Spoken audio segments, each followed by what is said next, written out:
The sun was setting over the small town of Willow Creek, casting long shadows across its quiet streets. The air smelled faintly of pine trees and freshly cut grass, a peaceful aroma that matched the slow pace of life here.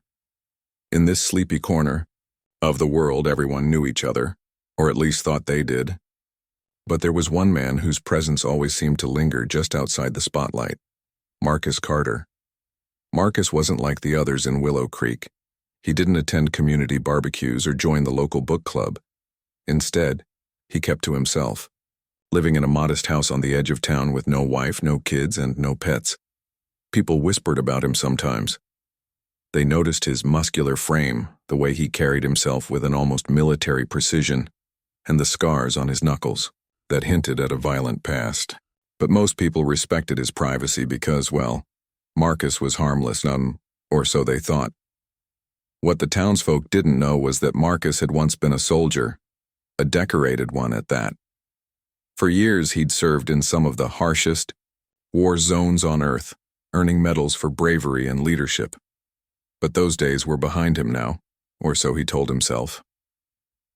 After leaving the military, Marcus chose Willow Creek as his refuge, hoping to leave the chaos of combat far behind. During the day, he worked as a mechanic, fixing cars with steady hands and a patient demeanor. At night, he would sit by the riverbank, fishing rod in hand, watching the stars reflect off the water. It was a simple life, and for a while it brought him peace. But not all was calm in Willow Creek. Beneath its picturesque surface lurked a darkness that many tried to ignore.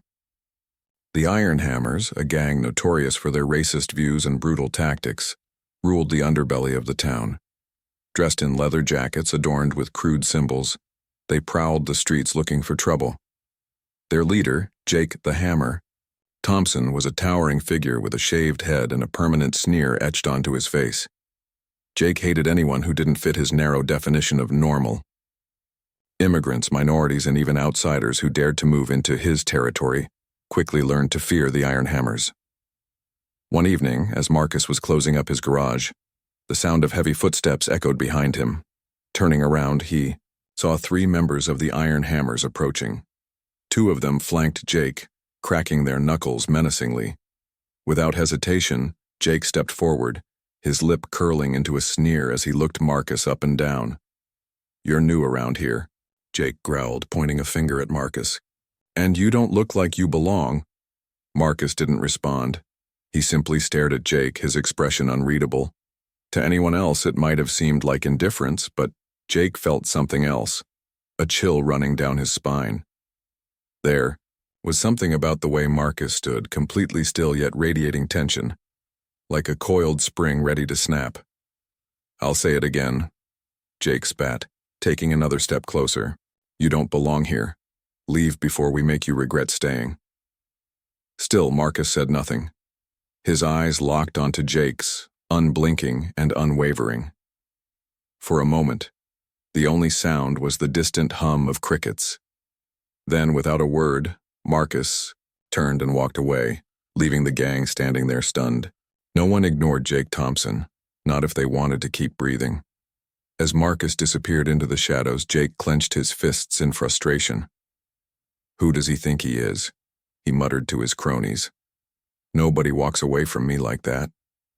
"Maybe he doesn't know who we are," one of the gang members suggested nervously. Jake shook his head. "It doesn't matter. He'll learn soon enough." Later that night, as Marcus sat alone in his dimly lit kitchen, sipping a cup of coffee, he replayed the encounter in his mind.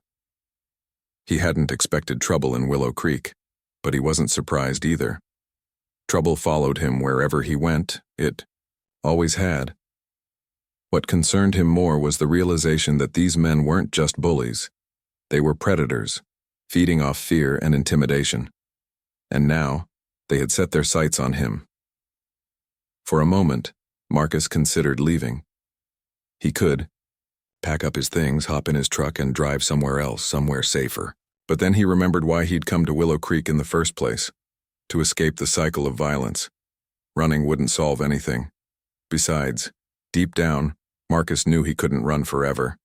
Sooner or later, someone would push too hard, cross the line, and force him to confront the part of himself he'd buried long ago. That night, as Marcus lay in bed staring at the ceiling, he made a decision. If the Iron Hammers wanted a fight, they would get one, but not the kind they expected. The next morning dawned bright and clear, but Marcus's mood was anything but sunny. As he stepped outside to start his day, the sight that greeted him sent a jolt of anger through his veins.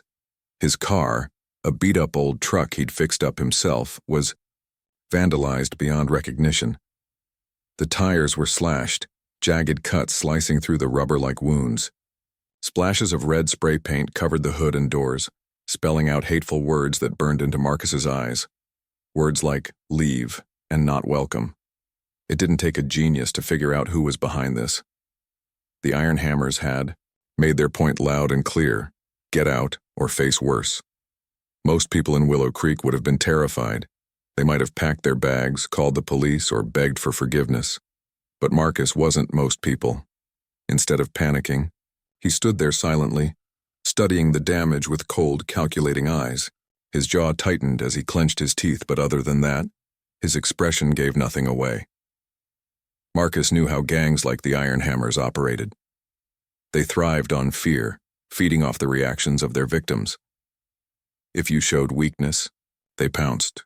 If you cried, they laughed. And if you ran, they chased.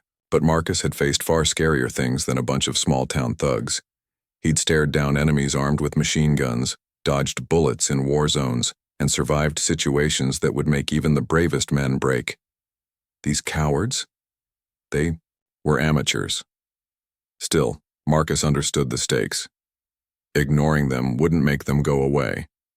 So instead of calling the police or trying to reason with them, he decided to prepare. That afternoon, after cleaning up the mess they'd left behind, Marcus climbed into his attic. It was dusty and cramped, filled with boxes of forgotten belongings. But one box, tucked away in the corner, held something special.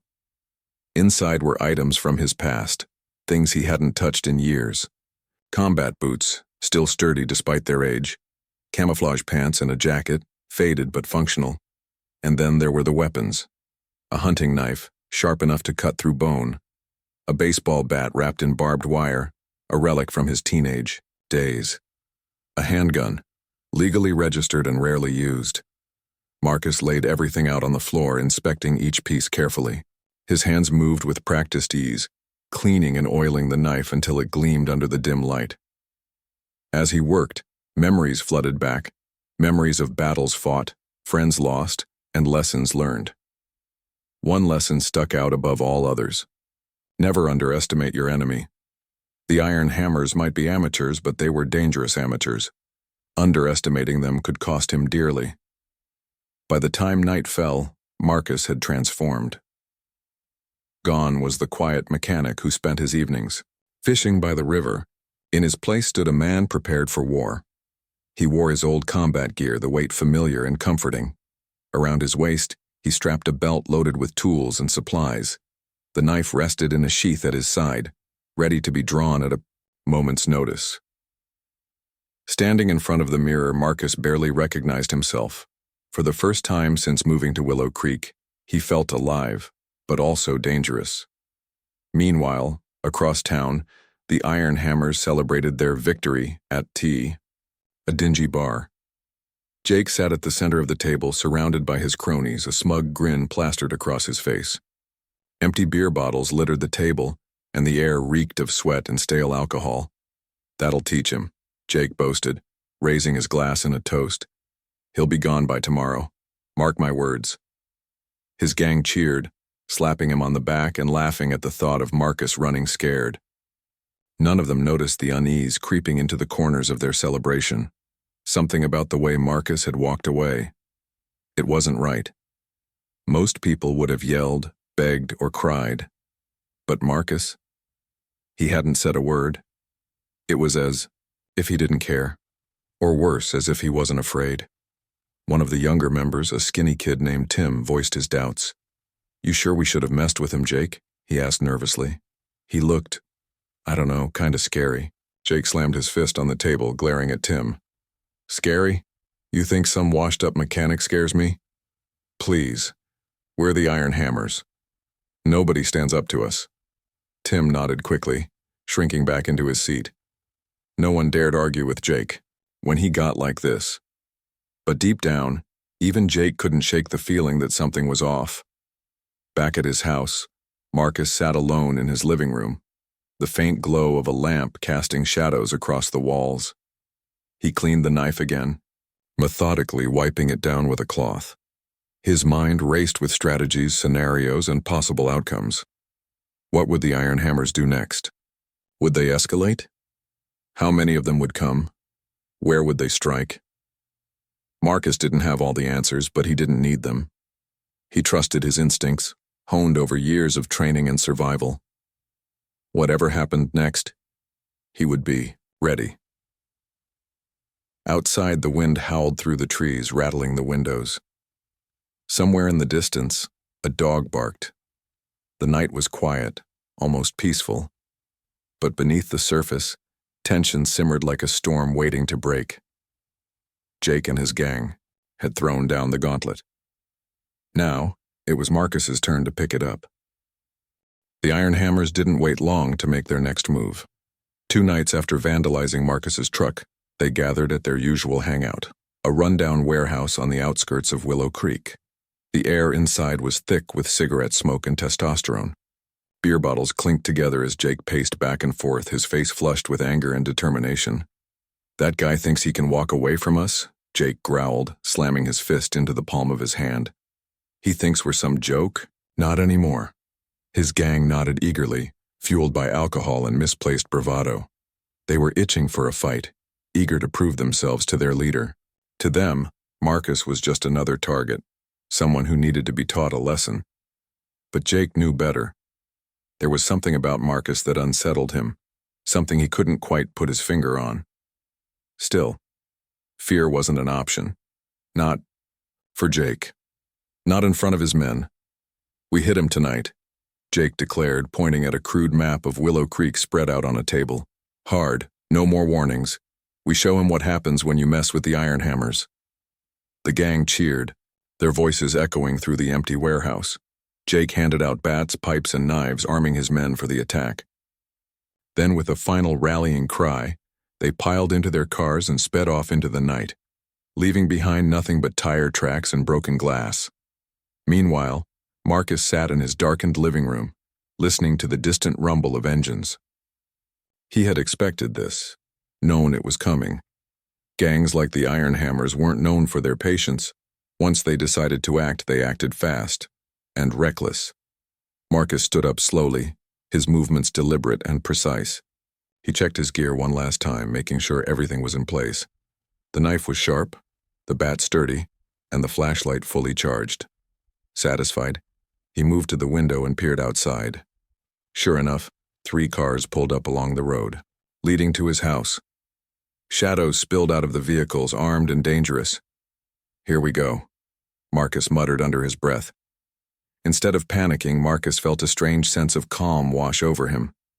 This was familiar territory, a battlefield, albeit a smaller one. He'd faced worse odds before.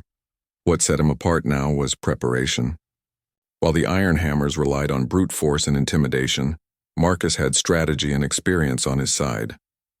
As the gang approached his property, Marcus flicked off the lights inside his house. Darkness enveloped the interior, masking his movements.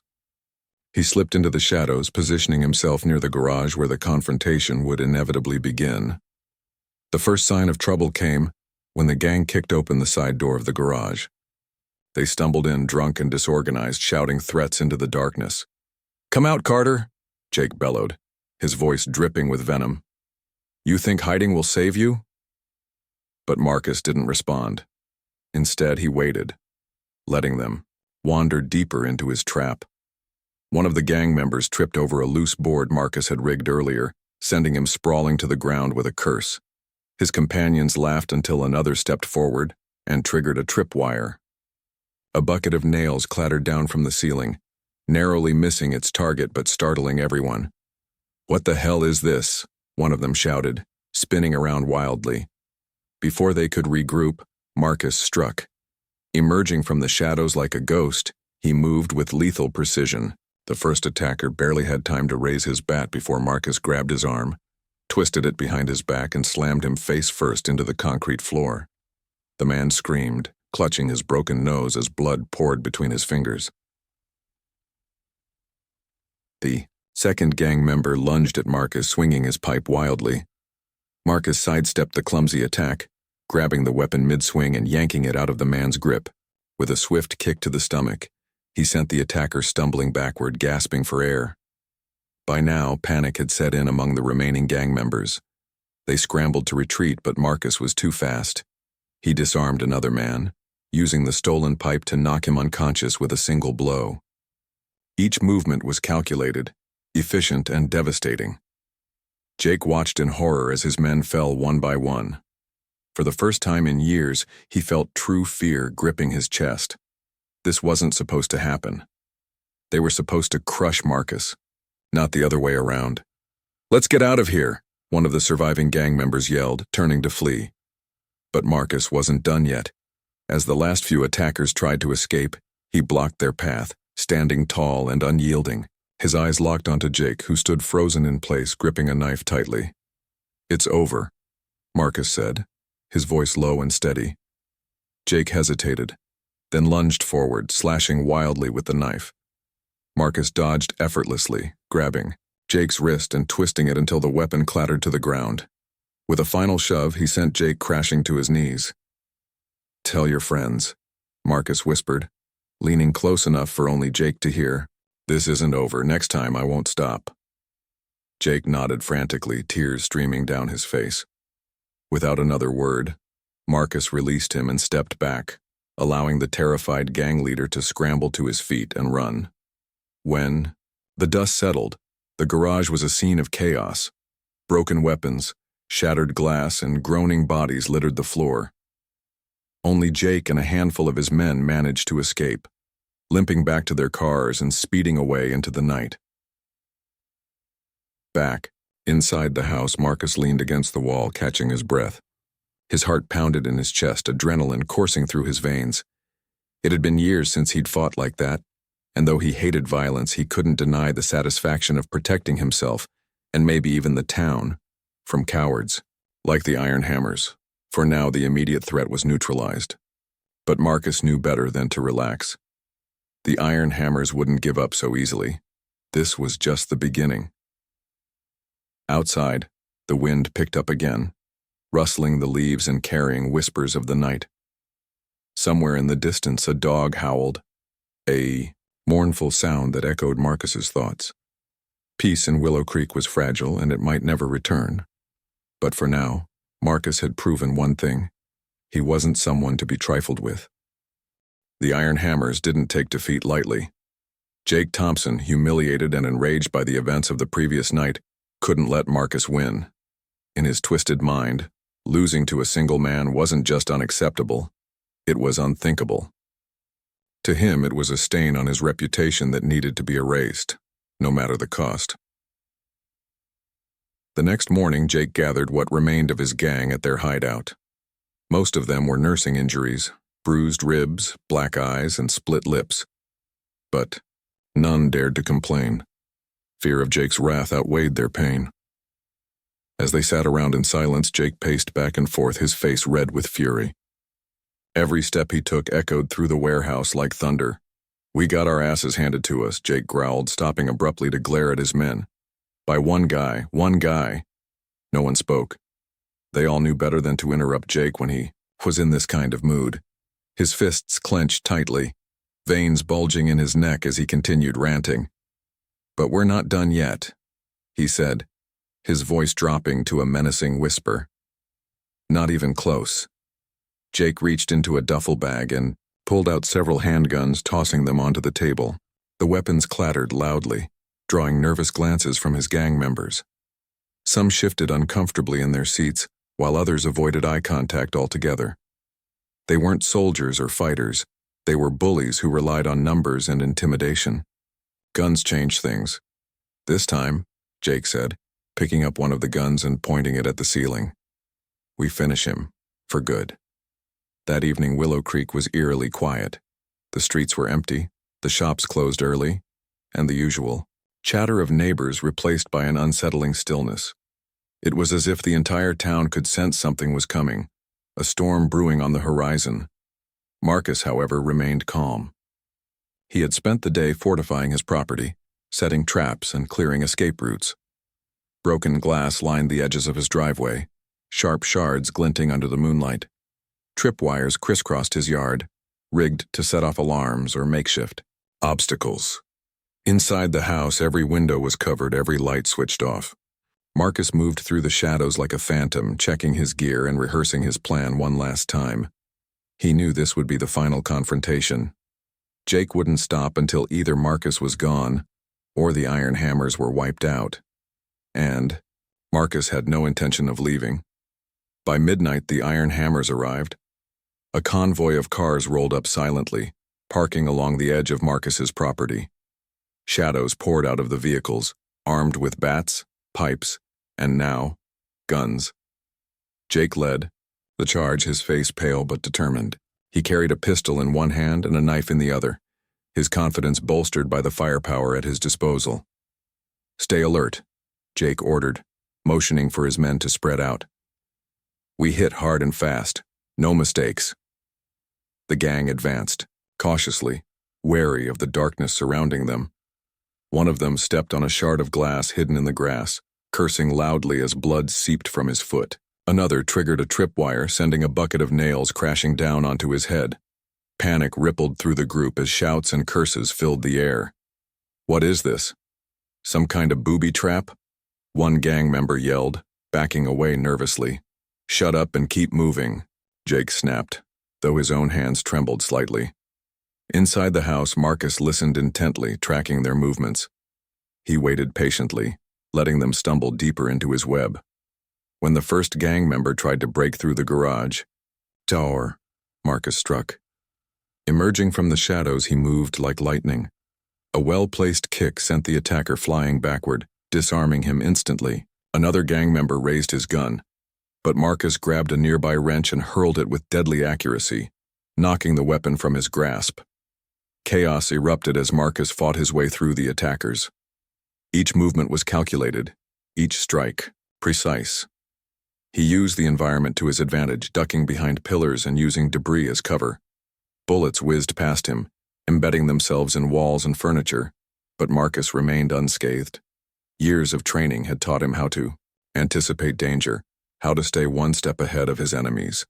One by one, the iron hammers fell. Some fled outright, too terrified to continue fighting. Others lay unconscious on the ground, groaning in pain. Within minutes, only Jake remained, cowering behind an overturned table. Jake's heart raced as he clutched his gun, sweat dripping down his face. His breaths came in ragged gasps, his bravado shattered. He scanned the room frantically, searching for any sign of Marcus. But there was nothing, just darkness and the sound of his own panic. Then suddenly, Marcus appeared. Stepping out of the shadows, he stood tall and imposing, silhouetted against the faint glow of moonlight streaming through a broken window. Jake raised his gun shakily, aiming it at Marcus's chest. "Don't come any closer," Jake shouted, his voice cracking. Marcus stopped, raising his hand slightly in mock surrender. "You really want to do this, Jake?" he asked calmly. "You think pulling that trigger makes you tough? Makes you a man?" "I'm warning you," Jake screamed, tightening his grip on the gun. But Marcus didn't flinch. Instead, he took a slow step forward. "Go ahead," he said softly. "Pull the trigger. See what happens." For a moment, Jake hesitated. His finger twitched on the trigger, but doubt clouded his mind. Then, without warning, Marcus lunged forward, closing the distance between them in an instant. He knocked the gun out of Jake's hand, sending it skittering across the floor. Before Jake could react, Marcus pinned him to the ground, pressing a knee into his chest. "It's over," Marcus whispered, his voice cold and final. Jake struggled weakly, tears streaming down his face. "Please, don't kill me." Marcus stared down at him, his expression unreadable. For a brief second, Jake thought he saw something flicker in Marcus's eyes. Anger, pity, maybe even sadness. Whatever it was, it vanished as quickly as it came. "I'm not going to kill you," Marcus said finally, standing up and stepping back. "But you need to understand something. If I ever see you or your gang again, if I hear about you hurting anyone else, I won't stop next time. Do you understand?" Jake nodded frantically, scrambling to his feet and limping toward the exit. Without looking back, he ran to his car and sped away, leaving behind the remnants of his shattered crew. When the dust settled, Marcus stood alone in the wreckage of his garage.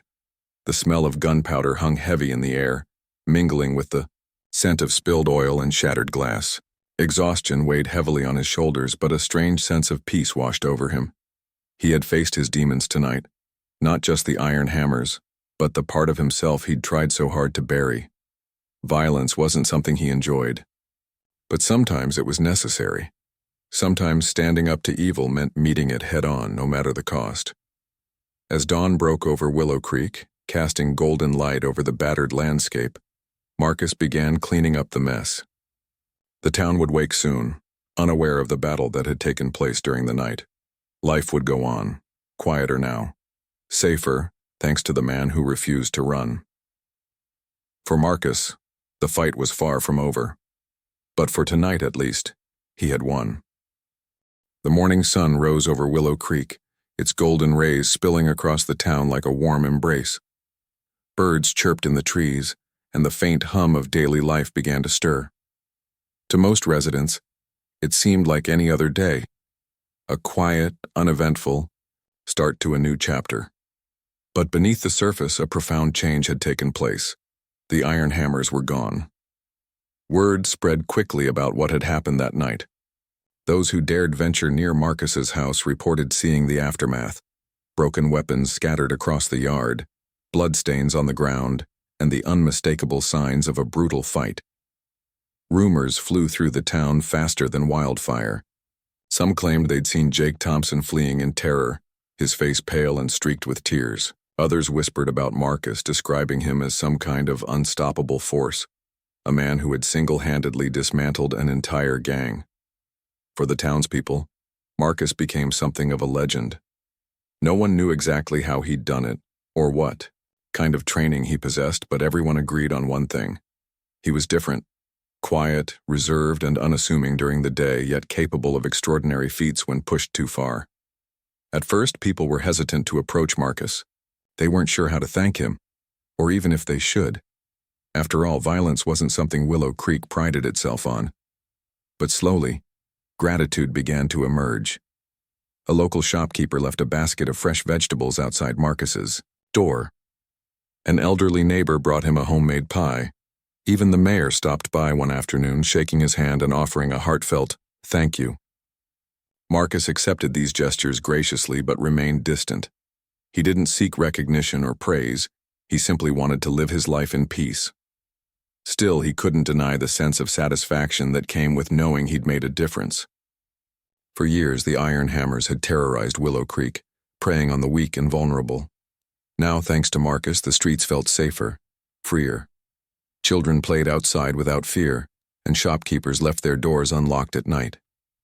As for Jake Thompson, he vanished from Willow Creek entirely. No one knew where he'd gone, or if he'd survived the encounter at all.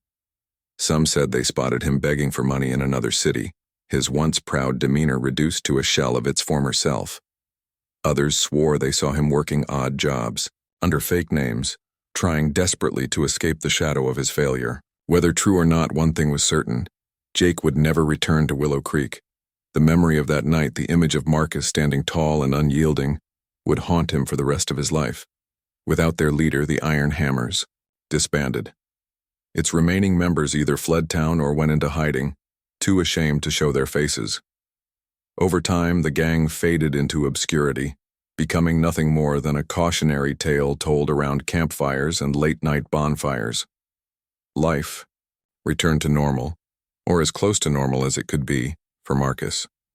He reopened his garage, fixing cars with the same steady hands and patient demeanor as before. Customers noticed a subtle change in him, though. There was a confidence in his movements, a quiet assurance that hadn't been there before. When asked about it, Marcus simply shrugged, saying, "Sometimes you have to stand up for what's right." Evenings found him back by the river, fishing rod in hand, watching the stars reflect off the water. It was peaceful here, a stark contrast to the chaos he'd faced just days earlier. Yet Marcus couldn't shake the feeling that something inside him had shifted. The events of the past week had awakened a part of him he'd tried so hard to bury, the soldier, the fighter, the protector. He thought often about the choices he'd made, the lives he'd saved, and the price he'd paid. Violence wasn't something he enjoyed. It left scars, both visible and invisible, but sometimes it was necessary. Sometimes evil needed to be confronted head-on, no matter the cost. One evening, as Marcus sat by the river, a young boy approached, him timidly. The child couldn't have been older than 10, his eyes wide with curiosity. "Are you really the guy who beat up the Iron Hammers?" the boy asked, his voice filled with awe. Marcus chuckled softly, setting aside his fishing rod. "I didn't do it alone," he replied. "People like you're the ones who make this town strong. Don't ever forget that." The boy nodded eagerly, beaming with admiration. Before leaving, he turned back and added, "My dad says you're a hero." Marcus watched the boy run off, a faint smile tugging at the corners of his lips. Hero? Maybe. But to Marcus, he was just a man doing what needed to be done. Weeks turned into months, and Willow Creek continued to thrive. The scars of the Iron Hammer's reign slowly healed, replaced by a renewed sense of hope and unity. People looked out for one another, forming bonds stronger than ever before. And while Marcus remained a quiet figure on the outskirts of town, his presence loomed large in the hearts of those who called Willow Creek home. For Marcus, life settled into a comfortable rhythm. He worked, fished, and occasionally helped neighbors with repairs or advice. He still carried the weight of his past, but it no longer defined him. Instead, he focused on the present, the small moments of joy, the friendships he'd forged, and the knowledge that he'd made a difference. Late one night, as Marcus sat on his porch staring at the stars, he reflected on everything that had happened. The vandalism, the ambushes, the final showdown. It all felt like a lifetime ago. Yet the lessons he'd learned remained etched in his mind. Courage isn't the absence of fear, it's acting despite it. Strength isn't measured by brute force, it's measured by resolve. And peace isn't given, it's earned. Somewhere, in the distance, a wolf howled, its mournful cry echoing through the hills. Marcus smiled faintly, leaning back in his chair. The world was full of darkness, yes, but also light. And as long as there were people willing to fight for what was right, the light would always prevail. With that thought, Marcus closed his eyes and let the cool night breeze wash over him. Tomorrow would bring new challenges, new opportunities, to protect and serve. But for now, he allowed himself a moment of rest, a moment of peace. After all, heroes need rest too.